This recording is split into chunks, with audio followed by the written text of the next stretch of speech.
थोड़ा डिले है इसलिए माफ़ी चाहूँगा। साथियों, आज का जो ये प्रेस कॉन्फ्रेंस है बेसिकली जो हमारा 48 घंटे का प्रोटोकॉल है साइलेंस पीरियड का, जिसको कि सभी पॉलिटिकल पार्टीज़ को फॉलो करना कंपलसरी है, उसके लिए रखा गया है। आयोग की ये मंशा है कि चूँकि लास्ट के मतदान समाप्ति के 48 घंटे पूर्व से ही सभी पॉलिटिकल पार्टीज़ को अपनी कैंपेनिंग बंद करनी चाहिए, उसको लेकर के ये सभी से आह्वान रहेगा। साथ ही साथ सभी इलेक्ट्रॉनिक मीडिया पे जो हमारा एडवर्टाइजमेंट चलता है उस पर भी बैन प्रतिबंधित किया जाता है। तो उसको लेकर के सभी जो भी हमारे लोकल मीडिया चैनल्स हैं उनको हम लोग उनसे आग्रह करेंगे कि इस तरह से मतलब किसी भी तरह का पॉलिटिकल एडवर्टाइजमेंट अभी नहीं करेंगे। इसके अलावा डोर टू डोर कैंपेनिंग में कोई रोक नहीं है, वो लगातार चलती रहेगी। बाकी हाउस ओपन है, आप लोग को कोई क्वेश्चन होगा या एसपी साहब को सिक्योरिटी के लिए की कोई ब्रीफिंग होगी तो वो हम लोग आपसे चर्चा करें। एक तो ये जानकारी देना उद्देश्य था। दूसरा, जो 3 हमारे नक्सल प्रभावित विधानसभा क्षेत्र हैं, लांझी, बैहर और परसवाड़ा, इन तीनों में जो हम लोगों ने व्यवस्था की है, आप लोगों ने ऑलरेडी 12 तारीख को जो हमने पर just for just as repetition लगभग 12,000 से ऊपर का फोर्स हम लोगों ने पूरे ज़िले में तैनात किया है और बाहर से भी सीएपीएफ की बड़ी संख्या में बीएसएफ और सीआरपीएफ और एसएसबी, ये 3 यूनिट्स हमें मिले हैं। जो नक्सल प्रभावित क्षेत्र हैं उसमें ये चुनाव कराना अपने आप में एक चैलेंज है और उसके लिए बहुत विस्तार से road opening parties, area domination और पोलिंग बूथ जो हमारे हैं 319 नक्सल क्रिटिकल, उनकी सुरक्षा के इंतज़ाम किए गए। लगभग 30 अलग अलग ड्रोन्स से हम लोग उन सभी एरियाज़ पर नज़र रखेंगे। जो हमारी हॉक की पार्टीज़ हैं वो सबसे संवेदनशील जो बूथ हैं और जिसमें कई बूथ ऐसे हैं जो हम लोगों ने इस बार नए बनाए हैं, कलेक्टर साहब ने नए बनाए हैं ताकि मतदाताओं को किसी भी सूरत में 3 से 4 किलोमीटर अधिक ना जाना पड़े। ये सभी बिल्कुल कोर नक्सल एरियाज़ में इस तरह के बूथ्स हैं और इसकी सुरक्षा में आउटर और इनर कॉर्डन में हम लोगों ने सीआरपीएफ को भी लगाया है। आईडी और इस तरह के एंटी सबोटेज चेक के लिए पिछले 5 दिनों से आप लोग ऑलरेडी प्रेस नोट्स के थ्रू हम लोग जानकारी भेज रहे हैं। काफ़ी विस्तृत और गहन सर्चिंग इन सभी एरियाज़ में हम लोग BDDS से करवा रहे हैं ताकि यदि कहीं पे भी आईडी या इस तरह का कोई थ्रेट हो तो उसको हम लोग न्यूट्रलाइज कर सकें। अभी तक ऐसा कुछ भी हमें समझ में नहीं आया है और हमारा प्रयास ये है कि इस सर्चिंग को भी हम लोग जारी रखें और रखेंगे। सेफली मतदान केंद्र पे पहुंचना, वहाँ पे रात में रुकना सेफली और उसके बाद अगले दिन मतदान के बाद सेफली वापस आना नक्सल एरिया से, इसको हम लोग बहुत क्लोजली मॉनिटर करेंगे।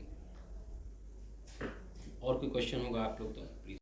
सोशल मीडिया पे जो आपके यूट्यूब चैनल हैं, जो आपके फेसबुक लाइव है, ये सारी चीज़ें बंद रहेंगी। प्रिंट मीडिया पे एडवर्टाइजमेंट एज सच पे कोई आयोग का साइलेंट मोड है, उस पर कोई कहना नहीं है, पर यह है कि इलेक्ट्रॉनिक मीडिया पे सारी चीज़ें बंद रहेंगी। ये रनर वाली सर, जो रनर तैनात किए गए हैं, कितने पोलिंग बूथ? देखिए 9 हमारे पोलिंग स्टेशन हैं जो हमारे शैडो एरियाज़ में हैं। 9 पे हम लोग रेडियो सेट रख रहे हैं। रनर मुझे लग रहा है कि जो बेसिक कम्युनिकेशन मॉड्यूल है वो सभी बूथों पे है। 9 बूथ पे हम लोग रोजगार सहायक के माध्यम से जानकारी इकट्ठा करेंगे, जिनको हम रनर बोल रहे हैं। बूथ पे बेसिकली वोटिंग परसेंटेज को लेकर के हम लोग उनका यूज़ करेंगे। सर, किस तरह से इन्फॉर्म करेंगे, कैसे उसको कैसे रखेंगे, सुविधाओं के लिए कैसे रखेंगे? देखिए हमारा जो रेडियो सेट्स स्टैटिक रहेंगे उन बूथों पे, उनसे थानों को जानकारी आएगी। थाने हमारे जो कंट्रोल रूम हैं ब्लॉक के और जिले स्तर पे कंट्रोल रूम पे, उनको जानकारी देंगे पोलिंग परसेंटेज को लेके। इसके साथ ही साथ हम लोगों ने कंपलसरी किया है कि सभी पीठासीन अधिकारी जो हमारा मत प्रतिशत ऐप है उसको डाउनलोड कर लें। वो हम लोगों ने 99% हम लोगों ने लगभग करा लिया है। जो 1-2% रह गए होंगे उनको हम लोग कल सामग्री वितरण के समय मत प्रतिशत ऐप डाउनलोड करा लेंगे।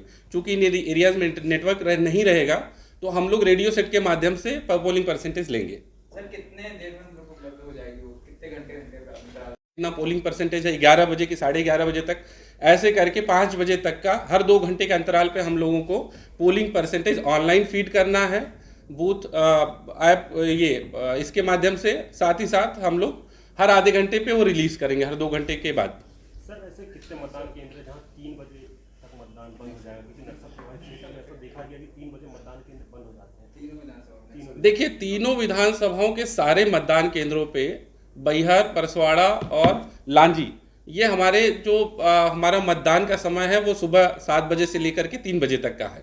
तो 3 बजे सभी मतदान केंद्रों पर लगभग और हमारे यहाँ मतदान केंद्रों में बहुत ज़्यादा वोटर्स भी नहीं हैं।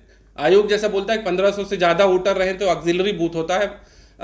लकली बालाघाट में ऐसा कोई भी बूथ नहीं जहाँ 1500 के आसपास मतदाता हैं या उससे ज़्यादा है। तो मुझे लग रहा है कि बहुत कम ऐसी जगह होगी जहां लाइन लगेगी। 3 साढ़े 3 तक मतदान इन विधानसभाओं में समाप्त हो जाना चाहिए। टोकन वितरण में बहुत मतदान की स्थिति, क्योंकि आपको मालूम है कि लगातार मॉर्निंग से 10, 11, 12 बजे तक ही मतदाता निकलते हैं, उसके बाद 2 बजे के बाद निकलना चालू करते हैं। ऐसा बालाघाट के प्रॉपरली रहा है। ऐसी स्थिति में क्या कंट्रोल करने की कोई अलग से बनाएगा? देखिए, हम लोगों ने लगातार वोटर्स को अवेयर करने के लिए लगभग 4 लाख परिवारों को अभी वोटर अवेयरनेस स्लिप दिया है। स्लिप के साथ साथ वोटर गाइड दिया है एक बुकलेट फॉर्मेट में। उनको अलग से कलर कोडिंग करके पर्चियां दी हुई है जिसपे वो साइन करके रिवर्स ऑर्डर में लाइन में पर्चियां बांटेंगे। तो मुझे नहीं लगता कि कहीं कोई दिक्कत आनी चाहिए। तो बस स्टैंड में आज हमने विजिट किया तो वहाँ पे एक भी बस नहीं है, तो ऑप्शन के लिए यात्रियों के लिए क्या व्यवस्था की गई? देखिए, निश्चित तौर पे अभी 2 दिन तो हमें जो बसेस का रिक्वायरमेंट था जिले से, वो इलेक्शन में कम पड़ रहा था। जो 52 सीटर हम लोगों ने लगभग 150 बसेस नागपुर से अधिग्रहित किए हैं, नागपुर बस एसोसिएशन के सौजन्य से। तो मुझे लग रहा है कि 2 दिन आने वाले समय में चूंकि छुट्टी भी रहेगी तो परिवहन थोड़ा सा प्रभावित रहेगा। उसके लिए कोई अल्टरनेट व्यवस्था हमारे पास अभी नहीं है। 150 बसेस हैं, 150 बसेस नागपुर से आई हैं। गोंदिया से नहीं लिया गया, पिछली विधानसभा में इंदौर से लिया गया था, 300 बसेस थी अधिग्रहित। उसको हम लोगों ने काफ़ी रैशनलाइज किया है और लगभग 150 बसेस नागपुर से टोटली हम लोगों ने लिया। 400, 450 आसपास के आसपास हमारे जिले से और लगभग 150 हम लोग बाहर से लिए। सर, कुछ लोग की ड्यूटी जो संविदा कर्मचारी हैं, जैसे बैहर में ड्यूटी रही है, परसवाड़ा के, उनका वोटिंग नहीं हो पाया, उसमें कुछ है क्या? देखिए, पोस्टल बैलेट को लेकर के हम लोगों ने बहुत एक्सटेंसिवली काम किया था और लगभग 15,000 के आसपास कर्मचारी हैं जिन्होंने पोस्टल बैलेट से या ईडीसी से अपना वोट कास्ट करेंगे। चिन्हित प्रति का आज लास्ट दिन था। पिछले 3 दिन पहले आयोग से परमिशन आई कि हम लोग एसपीओ में अतिथि शिक्षक और आंगनवाड़ी को यूज़ कर सकते हैं। पूरे प्रदेश के लिए आया है एक बार एग्जामिशन के लिए। हमारे पास लगभग 400 एसपीओ कम हो रहे थे, हम लोगों ने अतिथि शिक्षकों को रखा था। लेकिन सुबह आप लोगों ने संज्ञान में लाया मैटर, तो हम लोगों ने ये व्यवस्था की है कि उनके ड्यूटी हम लोग चेंज कर रहे हैं। जो लोकल पे हैं उनको वहीं ड्यूटी हम लोग लगा रहे हैं ताकि वो अपने मताधिकार का प्रयोग कर सकें। खाना पीना ये भी दिक्कतें बहुत जाएगी उनका कहना है, क्योंकि संख्या बल में जो आपने उसमें आपने इंक्लूड नहीं किया उनको, तो खाने और पीने का इसमें दिक्कत उनको जाएगी। देखिए, जो आयोग खाने पीने को लेकर के जो पोलिंग पार्टीज की व्यवस्था रहेगी वो इनकी व्यवस्था रहेगी। अगले 2 दिनों तक सभी सिक्योरिटी पर्सनल, चाहे वो एसपीओ में लगे हुए हैं, चाहे हमारे फोर्सेस के जवान हैं, चाहे हमारे मतदान दल हैं, इनको बूथ पर ये निर्देश दिए गए हैं कि बूथ पर हमारे स्व सहायता समूह के माध्यम से और शहरी क्षेत्र में सीएमओ के माध्यम से व्यवस्थाएं खाने पीने की जा रही हैं और ये सभी के लिए है। लेकिन सभी मतदान दलों से, सभी कर्मचारियों से आग्रह रहेगा कि आयोग आपको रेम्यूनरेशन दे रहा है तो ये एक्सपेक्ट करके दे रहा है कि आप अपने फूडिंग का खर्च खुद वहन करेंगे। तो ये सभी से अपील रहेगी, अन्यथा सभी के फूडिंग के लिए हम लोग व्यवस्था करेंगे। सर, मेरा क्वेश्चन था कि जो नक्सल प्रभावित क्षेत्र के जो नहीं, जितने भी नक्सल क्रिटिकल, जो टोटल 319 की बात मैंने की, उन सभी पे एक फुल सेक्शन सीएपीएफ का लगा, मतलब 8 ही बूथ पे पर्याप्त व्यवस्था हो गई। उसके साथ ही इन सभी बूथों के आसपास हम लोगों ने बहुत डिटेल एरिया डोमिनेशन करवाया है। एरिया डोमिनेशन मतलब वो ऐसे एरिया में हम लोग लगा रहे हैं फोर्स को जो कि उस बूथ को सिक्योर करके रखें। और लगभग 47 ऐसे बूथ चिन्हित किए गए हैं जो कि सबसे अधिक संवेदनशील हैं। उसमें कुछ नए बूथ हैं, ऐसे बूथ जो कि अभी रिसेंट एनकाउंटर्स कहीं हुए हैं वो बूथ हैं। तो उसमें हम लोग बूथ के आसपास हॉक फोर्स को भी तैनात कर रहे हैं ताकि एक सेकंड लेयर ऑफ सिक्योरिटी रहे। इनिशियल जो क्वेश्चन आप लोग का था कि ऐसे कितने बूथ हैं जहां पर 3 बजे वोटिंग खत्म हो जाएगी, तो टोटल तीनों विधानसभा क्षेत्र मिला के 933 बूथ आ रहे हैं, 933 टोटल 1675 बूथ्स हैं यहाँ पर, जिसमें कि 933 बूथों में 17 तारीख को 3 बजे वोटिंग खत्म हो जाएगी। हम लोगों ने और कलेक्टर साहब ने विशेषकर काफ़ी ज़्यादा प्रयास इस बारे में किए हैं कि लोगों को पता रहे कि 3 बजे वोटिंग खत्म होनी है। हर 1 घंटे पे जब उसकी मॉनिटरिंग करेंगे तब जब पता चलेगा हमें कि 12 बजे वोटिंग परसेंटेज कितना है, देन हम लोग उसको पुश करेंगे थोड़ा, ताकि 2-2:30 बजे तक वोटिंग खत्म हो जाए और उल्टी पर्ची वाला जो आप पॉइंट बता रहे हैं वो 3-3:30 तक खत्म हो जाए। पर्पस ये है कि डीप नक्सल एरिया के बूथ्स का पूरा मतदान दल शाम होने से पहले मेन रोड पर आ जाए ताकि वो सिक्योर रहे। इसके लिए कंटिन्यूसली सेक्टर मजिस्ट्रेट्स भी उनको इनकरेज करते रहेंगे, सेक्टर पुलिस मोबाइल्स भी इनकरेज करते रहेंगे कि भाई आप थोड़ा जल्दी चीज़ों को स्पीड अप कराइए। सर उस इलाकों में क्या होता है, पैदल चल के आते हैं, पहाड़ी पार करते हैं। अब नहीं करना है, वही बोल रहा हूँ, पहाड़ी वाला जो एंगल है ना, नए बूथ बनने के बाद अब कम हो गया है। फिर भी क्या सर निकलने उनको 5 बजे तक वहाँ देखा जाता है कि निकलते जनरली होता है, पर डाउन कर रहे हैं। तो मुझे उम्मीद है कि इन एरियाज में एक तो अच्छी वोटिंग भी होगी और 3-3:30 तक हम लोग वोटिंग भी क्लोज कर पाएंगे। सर ऐसे कोई खबर ऐसी तो नहीं आई कहीं बहिष्कार की वो स्लाइड के कोई भी बैनर पोस्टर के माध्यम से कि हम मतदान का बहिष्कार करें, ऐसा कुछ भी कहीं से कोई जानकारी? नक्सल पर्चे और इस तरह के बैनर की जानकारी अभी तक कहीं से नहीं है, और अगर होगी भी तो उसको कोई मानता नहीं। सबसे अधिक वोटिंग बालाघाट में उन्हीं क्षेत्रों में होती है जो नक्सल प्रभावित है। तो हेलीकॉप्टर अपने को मोस्ट प्रोबेबली कल एक चॉपर आएगा यहाँ पर, और हमने रिक्वेस्ट एक एयर एम्बुलेंस का भी किया है जो कि गोंदिया में स्टेशन रहेगा। तो इवैक्यूएशन के लिए एक हेलीकॉप्टर आ रहा है और इवैक्यूएशन के बाद एम्बुलेंस की सुविधा के लिए एक एयर एम्बुलेंस आ रही है जो कि गोंदिया में रहेगी। अभी हेलीकॉप्टर का हमें कंफर्मेशन मिल चुका है, काफ़ी प्रसन्नता दिख रही है लोगों में। और एयर एम्बुलेंस का I am not sure, but हमने तो अपनी तरफ से बोल दिया, तो मोस्ट प्रोबेबली वो भी मिल जाएगा। स्टेशन है गोंदिया में रहेगा। गोंदिया में रहेगा। तो उसका पर्पस अगर इन केस कोई कैजुअलिटी होती है, अपने को कहीं से बहुत डीप एरिया से फोर्स किया किसी जवान को निकालना पड़ता है या कुछ ऐसा कंटिजेंसी होती है, तो उनको तुरंत निकालने और कैजुअलिटी इवैक्यूएशन बोलते हैं उसको, उसके लिए एक मतलब एयरफोर्स की है। शांतिपूर्ण मतदान कराने के लिए जिला प्रशासन कमल कसी तैयारियां भी संपूर्ण हो चुकी हैं। कितने यहाँ बालाघाट जिले में मतदान बूथ बनाए गए हैं और किस प्रकार आधार पर मतदान कराने की इस पर तैयारी कर रहे हैं? देखिए, बालाघाट जिले में 6 विधानसभाओं में 1675 हमारे बूथ हैं। इसमें से 13,40,000 से ज़्यादा मतदाता अपने मताधिकार का प्रयोग करने वाले हैं। मेरी सभी से अपील रहेगी, घर से निकले। 3 विधानसभाओं में 7 बजे से 3 बजे तक का जो कि नक्सल सेंसिटिव हमारी विधानसभाएं हैं, बैहर, हमारी परसवाड़ा, लांजी, वहाँ पे 3 बजे तक का, तथा बाकी जगह 7 बजे से 6 बजे तक का मतदान का समय निर्धारित किया गया आयोग के द्वारा। और प्रशासन पूरी तरह से स्वतंत्र, निष्पक्ष और शांतिपूर्ण मतदान के लिए कटिबद्ध है।